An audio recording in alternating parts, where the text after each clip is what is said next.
আসসালামু আলাইকুম। একটা বিষয় আপনাদেরকে ধারণা দিতে চাই। আমি একজন প্রবাসী, আমি একজন মালয়েশিয়ান প্রবাসী। 2023-এর কলিংয়ে এসেছে।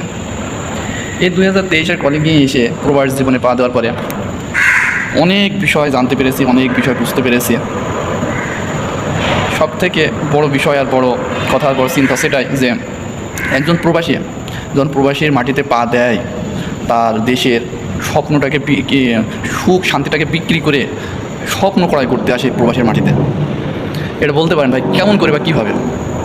বিষয়টা এমন, সে যদি দেশে থাকে অবশ্যই দুইটা ডাল ভাত দিয়ে দুইটা ভাত খাইতে পারবে, দিন চলে যাবে। কিন্তু সে কী করতে চায়? সে করতে চায় আমার যে অর্থ আছে, আমার যে সম্পদ আছে, এই সম্পদটাকে একটু বেশি করতে হবে, একটু বাড়াইতে হবে, একটু সামনের দিকে সবার থেকে একটু সামনের দিকে আগাইতে হবে। এই চিন্তা ভাবনা নিয়ে একজন প্রবাসীর দিকে অগ্রসর হয়। তো এই জন্যই বললাম, একজন প্রবাসী তার জীবনে সুখ শান্তি বিক্রয় করে স্বপ্ন ক্রয় করতে আসে প্রবাসের মাটিতে।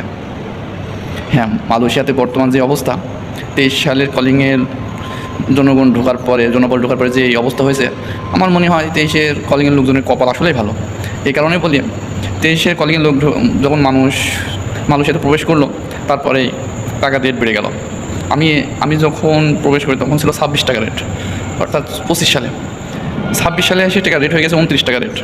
মালাই 1 রিঙ্গিত বাংলাদেশে 29 টাকা, 29.5 টাকা পর্যন্ত আমি পাঠিয়েছি। একটা 2 নম্বর হচ্ছে বেসিক বেড়ে গেছে। 23-এর কলিংয়ের লোকজনের বেসিক বাড়ছে।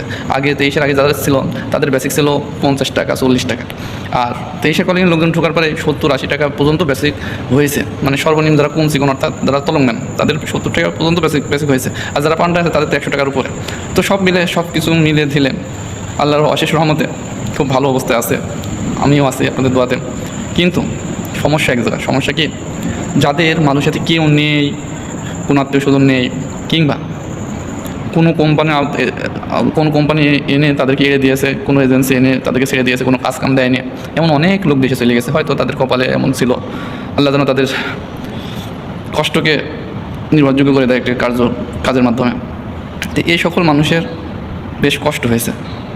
আবার এমনও হয়েছে যে কিছু মানুষ দেশে চলে গেছে সেই 23 সালের দিকে। 23 সালে যাওয়ার পরে আবার ফের কোনো কারণভাবে হয়তো কোনো আত্মীয় স্বজনের সাথে যোগাযোগ করে আবার ফের আসছে ওই একই পেশা দিয়ে।